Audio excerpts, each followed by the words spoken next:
Hello, नमस्कार, आदाब, सत श्री अकाल और अस्सलाम वालेकुम। मैं हूं मोहम्मद अहमद काज़मी, लेकर आया हूं आपका पसंदीदा कार्यक्रम आपके रूबरू। इस कार्यक्रम में हम आपको ख़बरों के पीछे की खबर तक ले जाने की कोशिश करते हैं और वो इन्फॉर्मेशन आप तक पहुंचाने की कोशिश करते हैं कि आप एक परिपक्व मैच्योर व्यूअर हों और जो कुछ देश में हो रहा है, जो कुछ विदेशों में हो रहा है, उसे नज़दीक से आप समझ सकें।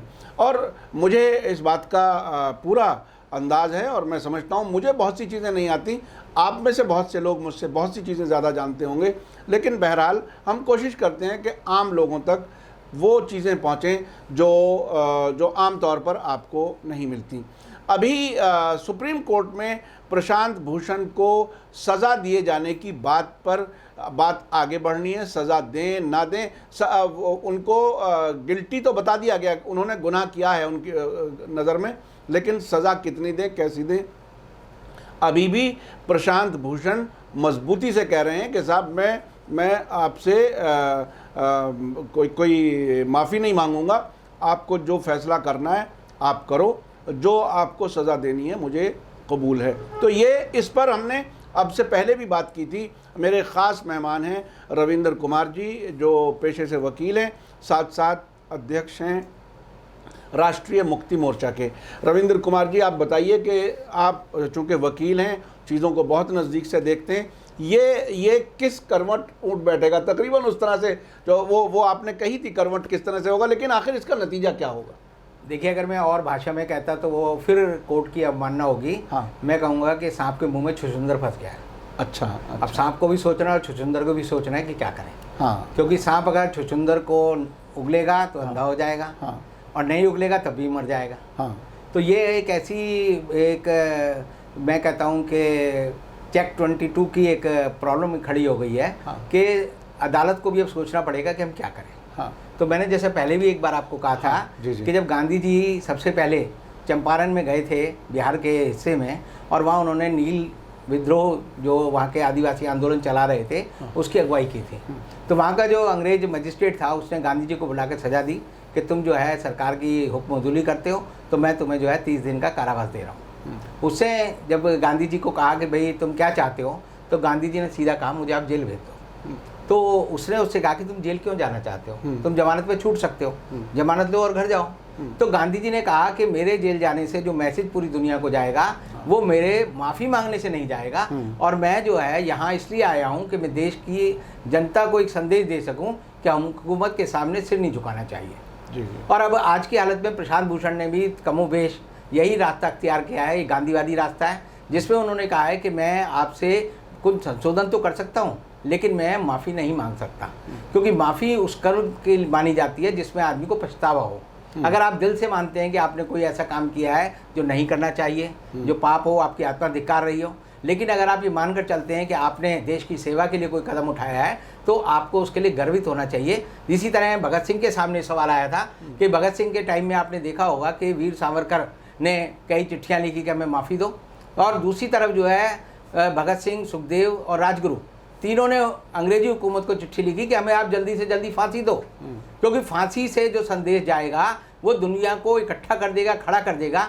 और आज भी आप देखेंगे कि बहुत सारे लोग हैं हिंदुस्तान में जो है तो छद्म जो है किस्म के क्रांतिकारी, लेकिन वो सवाल अक्सर खड़ा करते हैं कि भगत सिंह ने तो फांसी अपनी जो जान दे दी, और गांधी ने जो है अंग्रेज़ों की जेलों में जाकर जो अय्याशी की।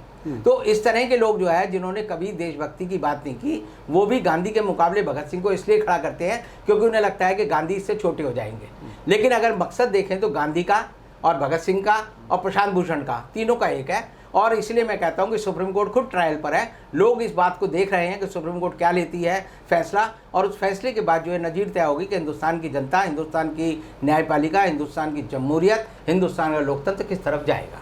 अच्छा, इसमें एक और बहुत ही दिलचस्प पहलू है। ये प्रशांत भूषण जाने माने वकील तो हैं ही, सामाजिक कार्यकर्ता भी हैं, और उन्होंने NRC CAA वाले मामले में सरकार के ख़िलाफ़ जो लोग खड़े थे, जो शाहीन बाग और उस जैसे प्रोटेस्ट कर रहे थे, उनकी सपोर्ट की थी उन्होंने। तो अगर प्रशांत भूषण सज़ा पा करके या सज़ा ना पा करके जीत की हालत में आ गए, तो क्या उससे उस जो कॉन्स्टिट्यूशन बचाने का जो एक प्रोटेस्ट का सिलसिला था, और ये इत्तेफाक से सिर्फ मुसलमानों से जोड़ दिया गया, लेकिन इसमें दलितों, आदिवासियों और उन लोगों के लिए जिनके पास डॉक्यूमेंट्स नहीं हैं, बड़ी तादाद मुसलमानों से ज़्यादा दूसरे और लोगों की है। तो ये संविधान बचाने वाले जो लोग हैं, क्या उन्हें ताकत मिलेगी इस सुप्रीम कोर्ट के फैसले से? देखिए, जेल जाने से नेता आदमी बन जाता है, ये बात आप ऐसे देख सकते हैं कि नेल्सन मंडेला जो थे दक्षिणी अफ्रीका के अश्वेत क्रांतिकारी आंदोलन के मुखिया थे, वो 3 साल जो है जेल में रहे, और 3 साल जेल में रहने का मकसद ये हुआ कि वो पूरे विश्व में अश्वेत लोगों की आज़ादी के प्रतीक बन गए, और वो उतने ही बड़े प्रतीक बन गए जितने कि मार्टिन लूथर किंग थे। आप देखेंगे कि अमेरिका में मार्टिन लूथर किंग जूनियर, जिनकी हत्या कर दी गई थी 1969 में, वो आज भी वहाँ की आज़ादी के एक बड़े प्रतीक हैं, और पूरा अमेरिका जो है उस दिन जो है उनके जब शहादत के और जन्मदिन के दिन पर पूरा अमेरिका बंद रहता है। जिस तरह हमारे यहाँ गांधी जी की जयंती हम मनाते हैं, ऐसे वो मार्टिन लूथर किंग की जयंती मनाते हैं। तो कई बार होता है कि व्यक्ति जो है फैसले लेकर और सत्ता के कई इशारों की वजह से अगर वो झुकता नहीं है, तो दुनिया को हर वो आदमी पसंद है जो झुकता नहीं है, क्योंकि चरण चाटने वाले लोग, पद लोलुप लोग आपको हर जगह मिलेंगे, जो जिनके रीढ़ की हड्डी नहीं होती, ऐसे लोग जो है अक्सर जो है सत्ता की कुर्सी पर तो बैठ जाते हैं, लेकिन रीढ़ की हड्डी वाले आदमियों को लोग जो देखते हैं तो उनसे प्रेरणा पाते हैं कि हमें इस आदमी का अनुसरण करना है, इसके पीछे चलना है। आपने जैसे कहा कि सीए का आंदोलन सरकार के खिलाफ है, मैं नहीं मानता कि सीए का आंदोलन सरकार के खिलाफ है। सीए का आंदोलन देश के लोकतंत्र को बचाने का आंदोलन है। सीए का आंदोलन देश की आज़ादी और देश की समानता को बचाने का आंदोलन है, और सीए के आंदोलन की आड़ में जो देश में एक बहुत सारा सांप्रदायिक जहर फैलाने की कोशिश सरकारी स्तर पर की जा रही है, वो उसके खिलाफ है। तो प्रशांत भूषण ही नहीं, मैं कहूँगा मैं भी उसी श्रेणी का आदमी हूँ, क्योंकि सीए हुआ या एनआरसी हुआ या उसके पीछे जो मकसद है आप उसे देखें। अगर मैं कहूं कि भाई देशभक्त लोग जो है इकट्ठे हो जाएं और बेईमान लोग उधर इकट्ठे हो जाएं तो समझ आती है बात, लेकिन अगर मैं कहूं कि तुम हिंदू हो इसलिए बेईमान हो या मुसलमान हो इसलिए बेईमान हो, तो ये बात जो है आपकी रगों के अंदर जो है बहते हुए खून के खिलाफ है, क्योंकि सबके खून का रंग जो है लाल है, और सब जो है उसी तरह रोटी खाते हैं, सब उसी तरह जो है सुबह शौचालय में जाते हैं। तो अगर आप आदमी और आदमी के बीच में बदलाव इसलिए करना चाहते हैं, भेदभाव इसलिए करना चाहते हैं कि उसके दाढ़ी है, मूछें हैं, या सर पे उसके टोटी है, या उसे क्रॉस लटका रखा है, या वो जो है बुद्ध का अनुयायी है, या वो किसी और धर्म को मानने वाला है, तो मैं समझता हूँ कि भारत के संविधान के लिए ये काला दिन है। और भारत का संविधान जब बनाया गया था, जिसमें हम कहते हैं कि हमने दुनिया में हमारा संविधान जो है, हमारे जो संवैधानिक मूल्य हैं, जिसमें हम लोग जो लोगों को कहते हैं मूलभूत अधिकार है, उनमें कहा है कि राज्य जो है किसी व्यक्ति के लिंग, जाति, धर्म, भाषा, नस्ल के आधार पर कोई जो है भेदभाव नहीं करेगा। सीएए जो है उस भेदभाव की एक चट्टानी रूप की एक शिला है, जो बहते हुए हमारी गंगा की नदी की भाव को रोकने के लिए बैठा दी गई है। तो अगर प्रशांत भूषण ने उसका समर्थन किया है या और लोगों ने किया है, तो आप देखेंगे कि उदारवादी लोग जो हैं वो हमेशा जो है एक ही तरह में, एक ही दिशा में सोचते हैं, और जो अनुदारवादी लोग हैं, जो सांप्रदायिक लोग हैं, जो एक तरह से कट्टरपंथी हैं, उनका सोच अलग है। अच्छा, ये इसमें क्या किया जाए? जब जो बात आप कह रहे हैं, ये बात अपनी जगह बिल्कुल 100% सही है और बहुत लोग इसको सही मानेंगे, लेकिन ऐसे में क्या किया जाए जब सरकार उस तरफ जा रही हो जो संविधान के खिलाफ है, जैसा कि आपने भी बताया, और उस सरकार के जो अंधभक्त जिन्हें आजकल कहा जा रहा है, या गोदी मीडिया, वो उसी को नेशनलिज्म समझता हो, उसको लोगों के बीच किस तरह से बात पेश की जाए ताकि सब लोग समझें कि आखिर देश के हक में क्या है और क्या नहीं है? देखिए, इसमें मैं आपको एक पुराना उदाहरण दिलाना चाहूँगा याद, कि हम लोगों की हालत जो है गर्म पानी में बैठे हुए मेंढक की तरह हो गई। एक साइंटिस्ट ने एक प्रयोग किया, उसने प्रयोग ये किया कि घोलते हुए पानी में एक मेंढक को डाल दिया, तो मेंढक तुरंत से फुदका और बाहर निकल गया। फिर उसने दूसरा प्रयोग किया, जिसे हम कहते हैं मेंटल कंडीशनिंग, या जब आदमी दूसरे वातावरण में जाता है तो अपने आप को एक्लिमेटाइज करता है, तो एक्लिमेटाइजेशन ऑफ बॉडी। तो उसने क्या किया कि उस पानी में मेंढक को रखा, और मेंढक को रखने के बाद उसने उसके नीचे मोमबत्ती जला दी। धीरे धीरे पानी गर्म होता रहा, मेंढक जो है उसके हिसाब से कुलबुलाता रहा, लेकिन उसको ऐसा एहसास नहीं हुआ कि मेरी जान खतरे में है। अल्टीमेटली पानी जब खोलने लगा तो मेंढक जो है इस हालत में नहीं रहा कि वो बाहर निकल पाए, और वो जो है उसी में घुल के मर गया। तो हमारा जो मीडिया है, हमारी जो सरकार है, हमारी जो प्रेस है, वो आपको एक्लिमेटाइज कर रही है, आपको जो है उसके अनुकूल बना रही है कि आप जो है इस हालत में सोच कर इस हालत में पहुंच जाएं कि आपके दिमाग में तर्क करने की शक्ति ना रहे। मेरे एक मित्र थे, उनसे मेरी 2-3 दिन पहले बात हो रही थी, तो उन्होंने मुझे बड़ी अच्छी बात कही, बोले देखो मोदी जी ने LOC और LAC कहा है और आपने उसमें इंटरव्यू में कहा कि LOC का मतलब है कि वो पाकिस्तान की बात कर रहे हैं और LAC का मतलब चीन की बात कर रहे हैं, लेकिन देश की जनता सब समझ गई। मैंने कहा देश की जनता अगर सब समझ गई है तो देश की जनता को खतरा सामने दिख रहा है तो उसे समझ नहीं आ रहा है कि हम खतरे में पड़े हुए हैं। तो उन्होंने कहा नहीं मोदी जी हैं तो क्या डरने की बात है। तो मैंने कहा मोदी जी हैं, मैंने कहा मोदी जी तुम्हारे घर में थोड़ी देर बाद बात चली कि बोले जी शादी है लेकिन पैसे नहीं है। मैंने उसको कहा कि मोदी जी हैं। थोड़ी देर बाद वो वही आदमी बोला कि मेरे को आटा खरीदना है, घर में पैसे नहीं है। मैंने कहा मोदी जी हैं। तो फिर उससे और कोई बात करी, बोला मेरी गाड़ी भी कई दिनों से खराब हो रही है, उसके ठीक कराना है, फिर पैसे नहीं है। मैंने कहा मोदी जी हैं। तो करते करते अंत में मैंने कहा कि भाई तुम ही तो कह रहे हो बार बार मोदी जी हैं, तो काहे को सोचते हो। तो इन्होंने लोगों के दिमाग को इतना कीचड़ वाला कर दिया है या इतना जाम कर दिया है कि जैसे दरवाजा जाम हो जाए उसे खोल नहीं सकते जब तक उसमें तेल न डालें। तो इनके दिमागों में तेल नहीं डाला जा रहा। आप देखेंगे कि व्हाट्सएप पे बड़े अजीब और गरीब मैसेज आते हैं। एक मैसेज मेरे पास आया कि जी मुगल जब आए उनके पास सेना नहीं थी, अंग्रेज जब आए उनके पास सेना नहीं थी, और उसके नीचे उसका हल बता रखा था क्योंकि उस समय अखिलेश यादव, राहुल गांधी और ममता बनर्जी जैसे लोग उनकी मदद के लिए थे। अब सवाल यह है कि 500-800 साल के दायरे में जब अखिलेश यादव नहीं थे, ममता बनर्जी नहीं थी, जब जो है राहुल गांधी नहीं था, तब भी ये लोग जो है बता रहे हैं कि हिंदुस्तान में पहली जो मुगलैया सल्तनत हिंदुस्तान में स्थापित हुई या हिंदुस्तान में जो तैमूर लंग आया उसको ही वजह जो है अखिलेश यादव है। और इसका मतलब क्या हुआ कि अखिलेश यादव की वजह से अगर वो हिंदुस्तान में आ गए तो मोदी नहीं था, फिर क्या? अखिलेश यादव से पहले तो मोदी है, RSS सबसे पहले 1925 से।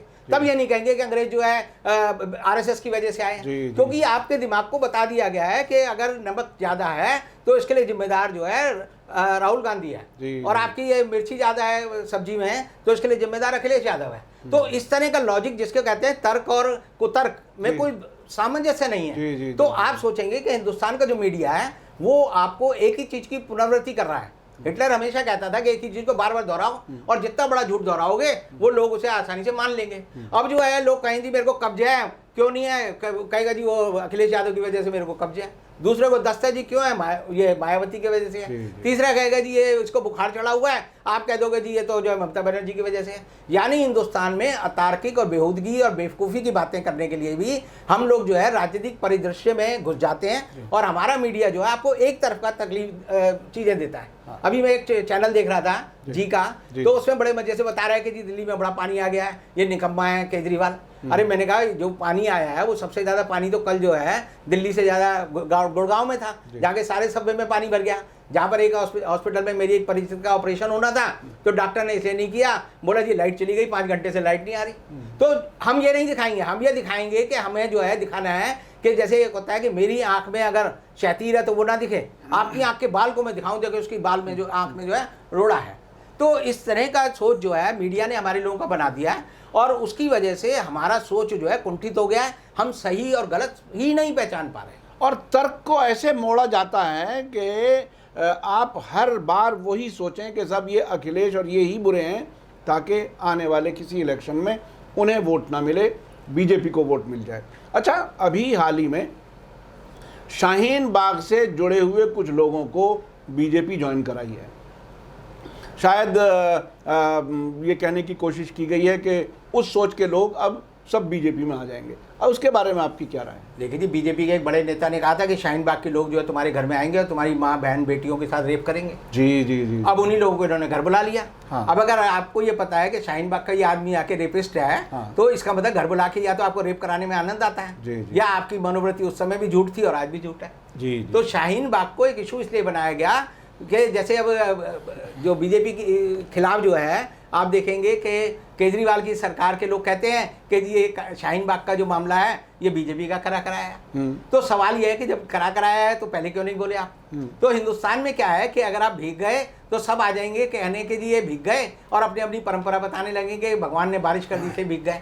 अभी आपने देखा होगा कि मैं भीग गया, बरसात खूब आ रही है, मोदी जी ने एक ट्वीट कर दिया कि मानसून का मौसम है। हाँ। यानी अगर मोदी जी नहीं बताते तो हमें पता ही नहीं चलता कि मानसून का।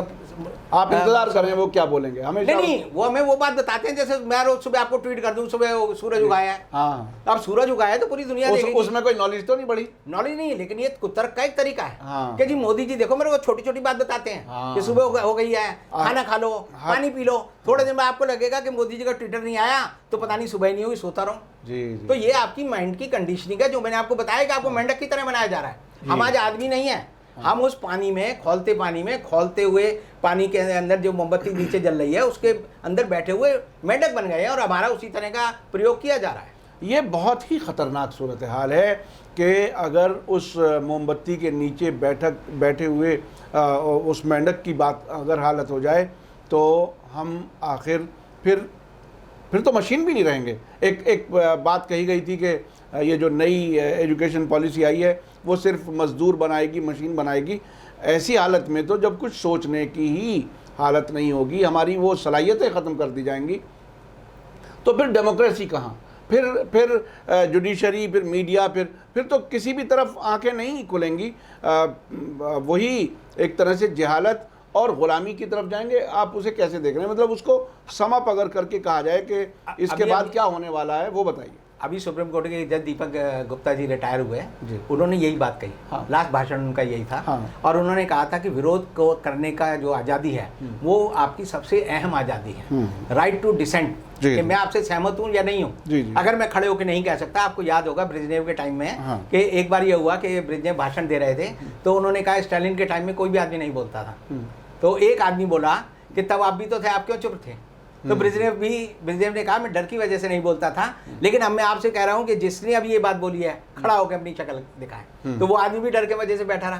तब ब्रेजनेव ने कहा जो डर आपके मन में इस समय है वही डर मेरे अंदर उस समय था, इसलिए मैं स्टालिन के सामने नहीं बोलता था। और इसीलिए मैं कहूँगा कि फैज़ की एक नज़्म है, फैज़ अहमद फैज़ की, कि जिस देश के कोर्ट कचहरी में इंसाफ टकों में बिकता हो, जिस देश का मुंशी काजी भी मुजरिम से पूछ के लिखता हो, जिस देश में जान के रखवाले को जाने ले मासूमों की, जिस देश के आदिल बहरे हों आहें न सुने मजलूमों की, उस देश के हर एक लीडर पर सवाल उठाना वाजिब है। उस देश के हर एक लीडर पर सवाल उठाना वाजिब है। बहुत ही दिलचस्प और बहुत ही सही, यानी जो आपने एक तरह से अपनी बात को पूरा किया है फैज़ अहमद फैज़ की नज़म के ज़रिए।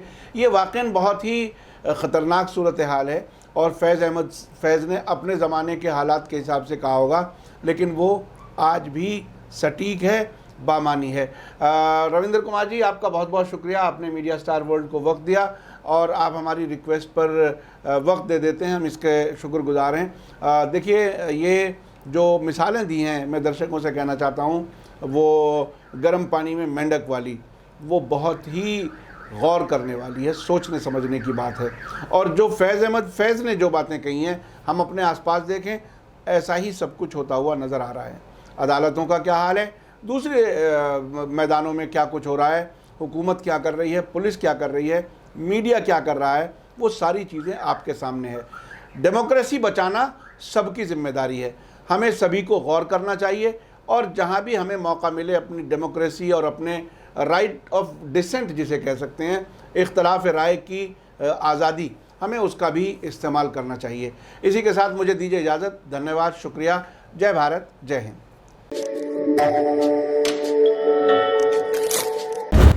मीडिया स्टार वर्ल्ड के और वीडियो देखने के लिए हमारे चैनल को सब्सक्राइब करें और सीधे नोटिफिकेशन पाने के लिए बेल आइकन दबाएं। और अगर हमारी खबर सच्ची और अच्छी लगे तो अपने व्हाट्सएप, इंस्टाग्राम, फेसबुक और ट्विटर अकाउंट पर ज़रूर शेयर करें।